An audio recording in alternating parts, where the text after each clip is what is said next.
से आमीन। Hallelujah hallelujah hallelujah hallelujah. किस तरह हालेलुया कहना, जरा सारे बोलो हालेलुया। बहुत सारे हाथ थल्ले ने, बल्कि थल्ले ही बड़े बैठे हैं। खुदा दा कलाम है, मैं तानू कितनी बारी दस्या है, असी कोई आम बंदे दे लई नहीं। ऐ ना सोचो कि पादरी बाबर साहब आए ने ते असी इन्हां दे लई खड़े होना। असी किंदे लई खड़े होना? यीशु मसीह दे लई, उहदे कलाम दे लई, उहदे कलाम दी इज्जत दे लई। अगर अज असी उहदे कलाम नू, उहदे रूह नू, ओनू इज्जत दांगे ते फिर साडा खुदा की करेगा? सानू की करेगा? सानू हालेलुया।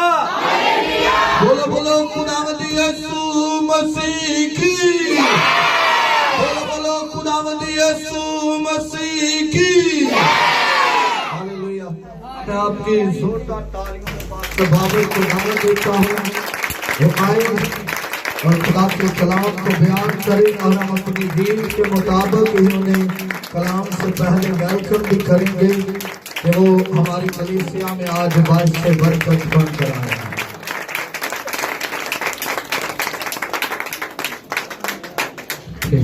शुक्रिया आप सभी का, तशरीफ रखिए।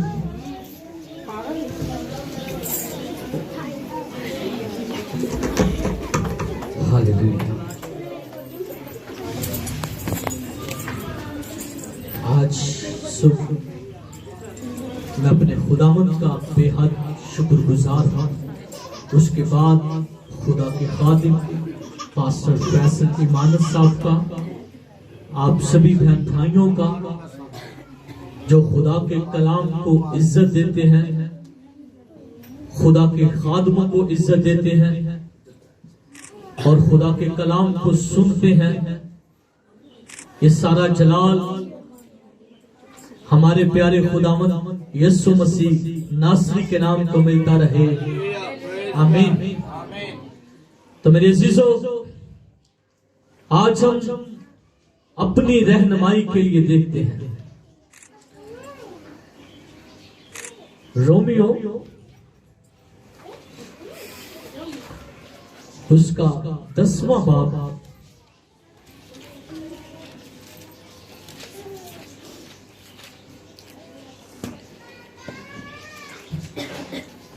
और उसकी आयत जो है वो 17।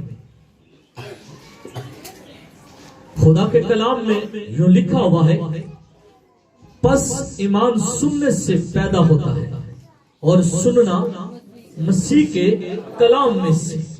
आमीन। तो मेरे अजीजों,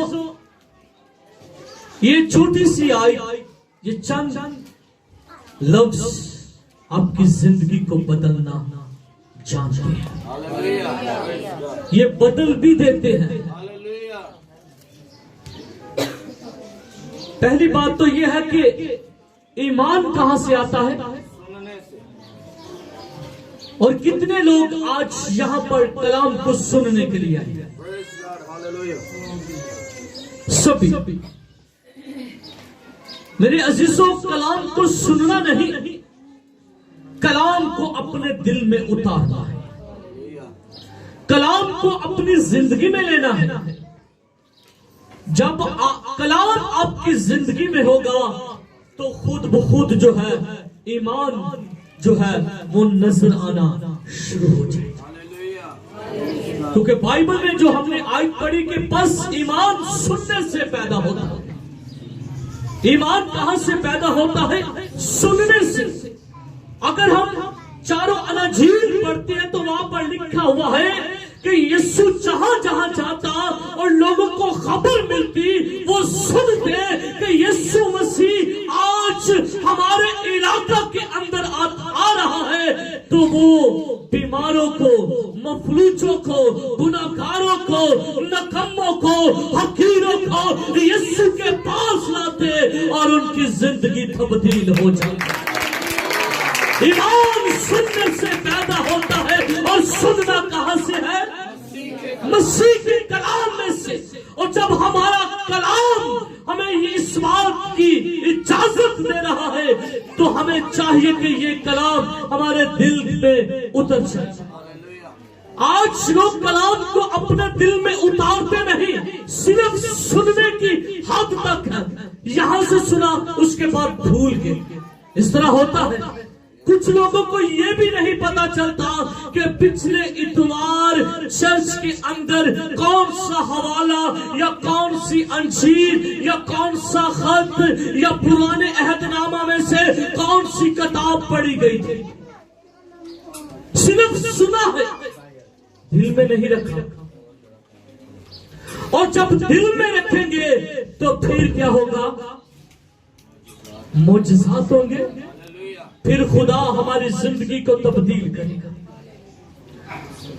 वरना सुनने की हद तक रहेंगे तो कुछ नहीं होगा। ठीक है कि ईमान आपकी जिंदगी का एक हिस्सा है। ईमान के बगैर इंसान कुछ नहीं हासिल कर सकता। ईमानदारों के दरमियान मुजज़ात होते हैं। ईमानदारों के दरमियान खुदा का पाक रूह उतरता है।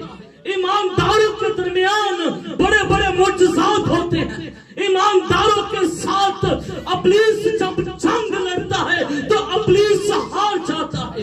ईमानदारों के साथ कोई मुकाबला नहीं कर सकता, क्योंकि उनके अंदर खुदा का कलाम है। और बाइबल फरमाती है कि तुम्हारा बदन रूह कुछ का मक़दस है। क्योंकि जब हमारे अंदर ईमान होगा, कलाम होगा, तो फिर हम किसी चीज से घबरा नहीं सकते। आज लोग बीमारियों के अंदर हैं, परेशानियों के अंदर हैं, मुश्किलातों के अंदर हैं, बिदतों के अंदर हैं, लानतों के अंदर हैं। उसकी वजह क्या है? ईमान नहीं, कलाम हमारी जिंदगी में नहीं। और जब कलाम और ईमान होगा तो यकीनन हमारी जिंदगी के अंदर मुजज़ात होंगे। क्योंकि ईमान के बगैर हम शफा नहीं पा सकते। कोई पा सकता है? बस ईमान सुनने से पैदा होता है, सुनना मसीह के कलाम में से। वो कलाम कभी सुना नहीं, कलाम पर अमल नहीं किया, तो कैसे शफा पा जाए? आज हम क्यों बीमारियों के अंदर या परेशानियों के अंदर सिर्फ ईमान न लाने की वजह से, सिर्फ फॉर्मेलिटी पूरी करने के लिए चर्च जाते हैं। आज इतवार है, सभी लोग चर्च गए होंगे, हमें भी जाना चाहिए। नहीं, ईमान के साथ यीशु मसीह के पास जब कोढ़ी आया तो यीशु मसीह ने क्या कहा कि जा तेरे ईमान ने तुझे अच्छा, दोबारा गुनाह ना करना। जब ईमान होगा तो ईमान के साथ मुजज़ात होंगे। जब ईमान होगा तो जिंदगी में कलाम होगा। जब ईमान होगा तो रूह कुद्स होगा। जब ईमान होगा तो हमारी जिंदगी में मुआजिज़ा होगा। जब ईमान होगा तो हमारे घर के अंदर रिज़्क़ होगा।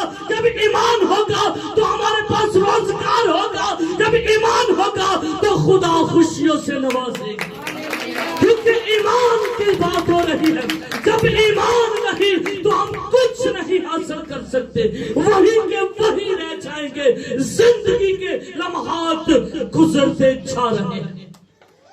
क्योंकि बाइबल फरमाती है कि ईमान सुनने से पैदा होता है। फिर बाइबल के अंदर लिखा है कि अगर तू ईमान रखता है, अगर तू ईमान रखता है तो जा पहाड़ से कह दे कि समुद्र में गिर जा, तो भी वो गिर जाएगा।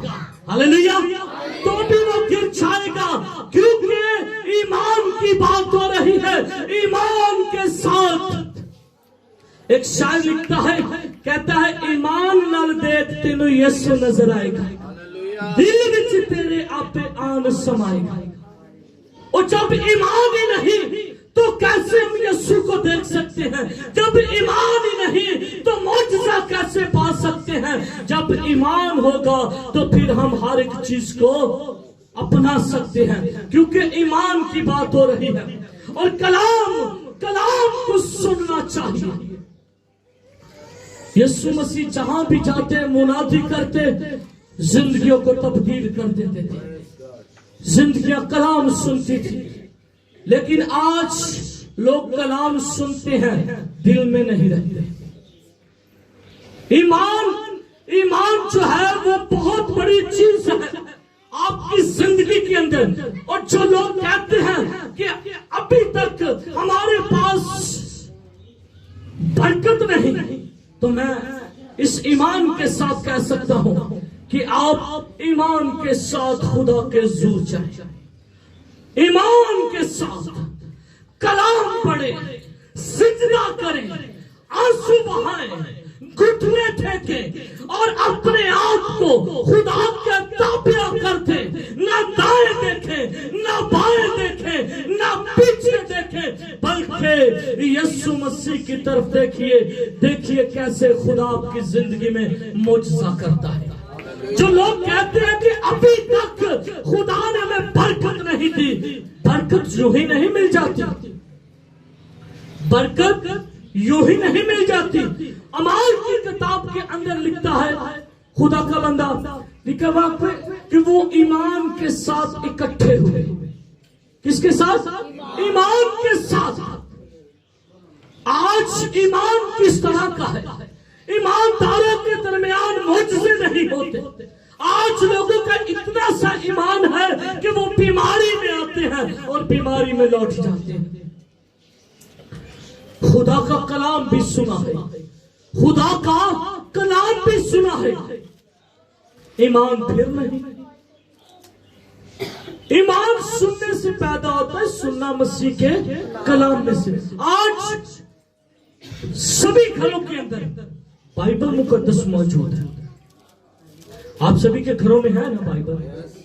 कितने लोग सुबह उठकर पढ़ते हैं? सिर्फ चंद लोग। मेरे अजीजों, उसे पढ़े, वो आपकी जिंदगी के अंदर उतरना चाहती है। बाइबल आपकी जिंदगी में आना चाहती है। बाइबल जब आप बाइबल को पढ़ते जाएंगे, कलाम को सुनते जाएंगे, तो मेरा ईमान है कि आप लोग फिर देखेंगे हालात किस तरह से बदलते हैं। आज बहुत से लोग ऐसे हैं जो सारा वक्त अपनी जॉब पर या मेहनत में गुजार देते हैं, लेकिन हालात फिर भी वैसे के वैसे ही। क्यों? क्योंकि वो सोचती है कि शायद हमारे कुछ करने से हालात बदल जाएंगे, शायद हमारे कुछ करने से हालात बदल जाएंगे। ऐसा नहीं होगा, क्योंकि ईमान तब ही आपकी जिंदगी के अंदर आएगा जब आपके पास खुदा का कलाम होगा, आपकी जिंदगी में कलाम होगा और आप कलाम के साथ चलते रहेंगे। तो यकीनन कलाम मुकद्दस के अंदर जिस तरह लिखा है कि ईमान जो है वो बड़े बड़े मौजज़ात जो है वो दिखाता है।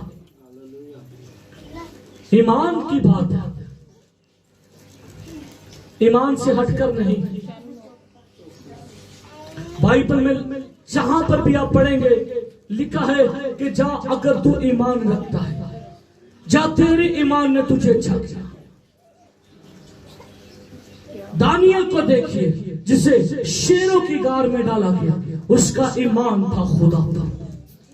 उसने इंसान को सिजदा नहीं किया, उसका ईमान था कि खुदा मेरे साथ है, मुझे किसी का खौफ नहीं, मुझे किसी का डर नहीं, क्योंकि यहोवा खुदा मेरे साथ है। वो शेरों की गार में भी बचाने की कुदरत है।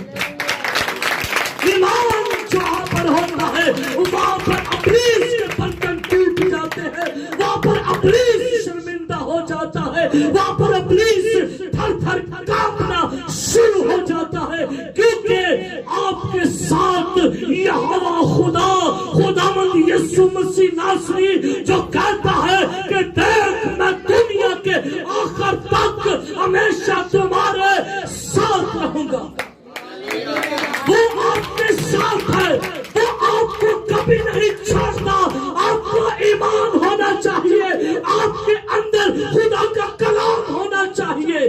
फिर देखिए कि किस तरह खुदा आपको मुजज़ात से भरता है।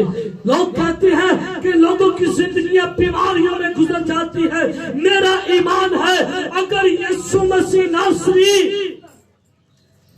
हालेलुया, अगर यीशु मसीह नासरी दो बहनों का भाई जिंदा कर सकता है, उनका ईमान था अगर यीशु यहाँ पर होता तो हमारा भाई ना मरता। मेरे अज़ीज़ों, उनका ईमान था कि यीशु ये सब कुछ कर सकता है। और जैसे ही यीशु उनके पास आया, उनके आंसुओं को देखा और यीशु ने उनसे कहा कि मत रो, देख तेरा भाई मरा नहीं, सोता है। और यीशु लाजर को आवाज देता है,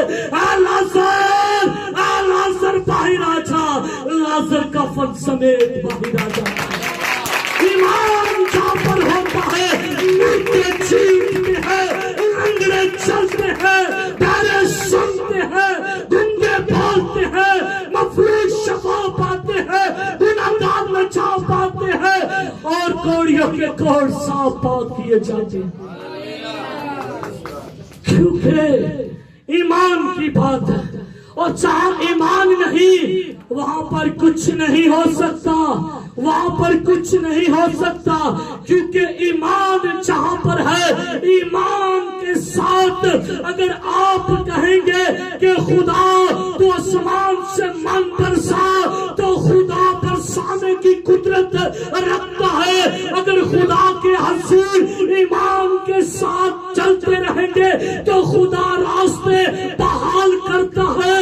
क्योंकि आपके पास ईमान होना चाहिए। आपके पास क्या होना चाहिए? तो ईमान ही कुछ कर सकता है, ईमान सब कुछ कर सकता है। असी कहने ना ईमान ना दुआ करिए थे बंधन टूट जाते।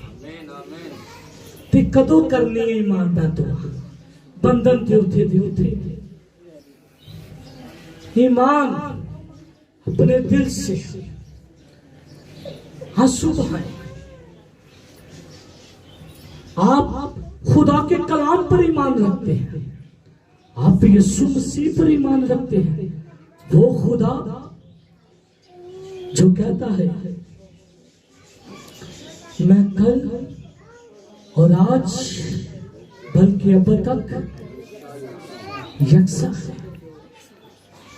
तो आप फिर भी आज परेशानियों का शिकार है, फिर भी आप मुश्किलातों का शिकार है, फिर भी आज आप बीमारियों का शिकार है, तो बड़े अफसोस की बात है।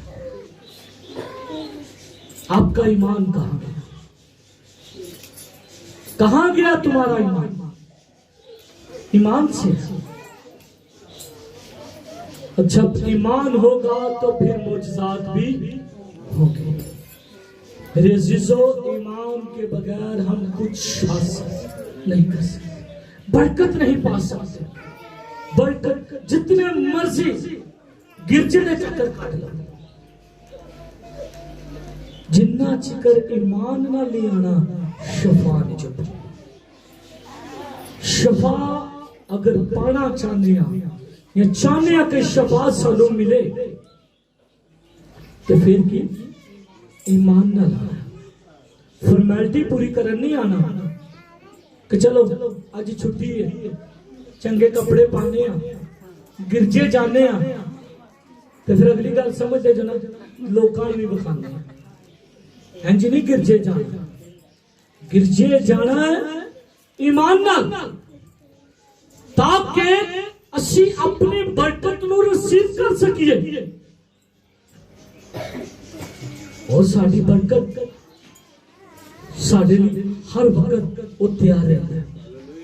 कलाम च लिखा ना वो सोंदा है ना उंदा है और ना ही कभी वो अपने लोगों को भूलता है। असी फिर भी असी बरकतां तो महरूम असी फिर भी महरूम क्योंकि असी बरकतां तो खाली। बरकत पाना चाहते हैं तो फिर सानू ईमान ते कलाम नूं भी सुनना चाहिए। और जैसे जैसे आप कलाम को पढ़ते जाएंगे, जैसे जैसे आप कलाम को अपनी जिंदगी में लेते जाएंगे, जैसे जैसे आप कलाम की तरफ तवज्जो करते जाएंगे, जैसे जैसे आप कलाम की गहराई में जाते जाएंगे, वैसे वैसे ही ईमान जो है आपकी जिंदगी में से उछलना शुरू कर देगा। ईमान जो है आपके अंदर से नजर आना शुरू हो जाएगा। आप जब कहेंगे कि ये पानी दो हिस्सों में तकसीम हो जाए तो ईमान के साथ ये सब कुछ हो सकता है। जब आप ईमानदार होंगे, कहेंगे कि पत्थरें निकल जाए तो पत्थरें निकल जाएंगी। जब आप ईमान के साथ कहेंगे कि बीमारियां जाती रहे तो बीमारियां जाती रहे, क्योंकि ईमान है। ईमान के साथ तो जब ईमान ही नहीं होगा तो कहां से शफा पाएंगे? पाएंगे शफा? फिर से शफा नहीं पा सकते। शफा पाने के लिए हमें चाहिए कि हम कलाम मुकद्दस को पढ़ना शुरू करें हर रोज। मेरा ईमान है कि आप हर रोज एक हवाला भी पढ़े, चंद आयतें भी पढ़े, तो मेरा ख्याल है कि आपको समझ आना शुरू हो जाए, खुद ब खुद समझ आना शुरू हो जाएगा। क्योंकि आप उससे पढ़ नहीं बल्कि उसे अपने दिल में उतार रहे हैं।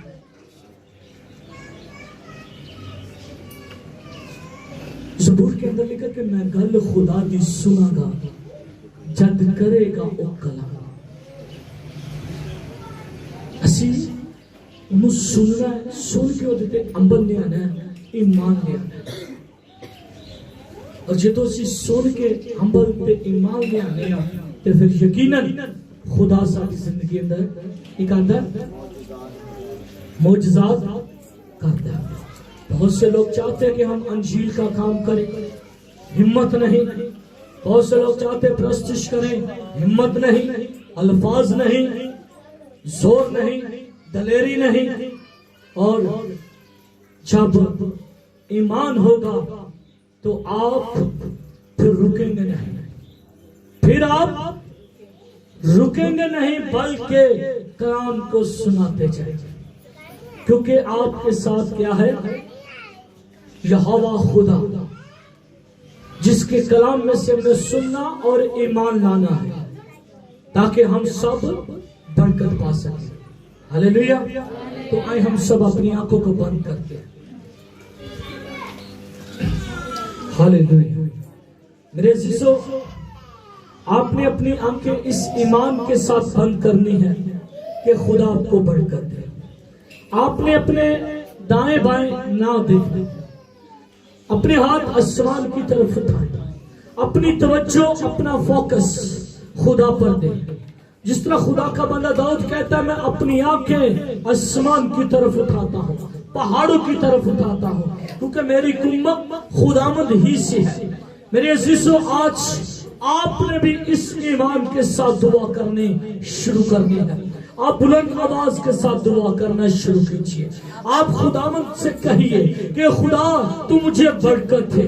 आप जिस तरह की भी बरकत लेना चाहते हैं, आप खुदावंद से कहिए कि खुदा मुझे बरकत दे, खुदा मुझे बरकत दे, मुझे प्रस्तिश की बरकत दे, मुझे कलाम सुनाने की बरकत दे, मुझे मीटिंग पर जाहिर करने की बरकत है, मुझे दुनिया में जाकर अंजील सुनाने की बरकत है, मुझे बीमारी से आजाद कर दे, मुझे परेशानी से आजाद कर दे, मुझे कर्जों की लानत से आजाद कर दे, मुझे बीमारियों से आजाद कर दे। ऐ खुदा, अगर मैं रात को सो नहीं पाता तो यीशु के नाम से बुरी बबाएं, बुरे ख्वाब, बुरी तस्वीरें, बुरी लानतें, पूरी शैतानी कौफते यीशु के नाम से रिमूव हो जाए। ऐ खुदा पाक, ताकि तेरे लोग तेरे कलाम को सुनते रहे और पढ़ते रहे मेरे खुदा।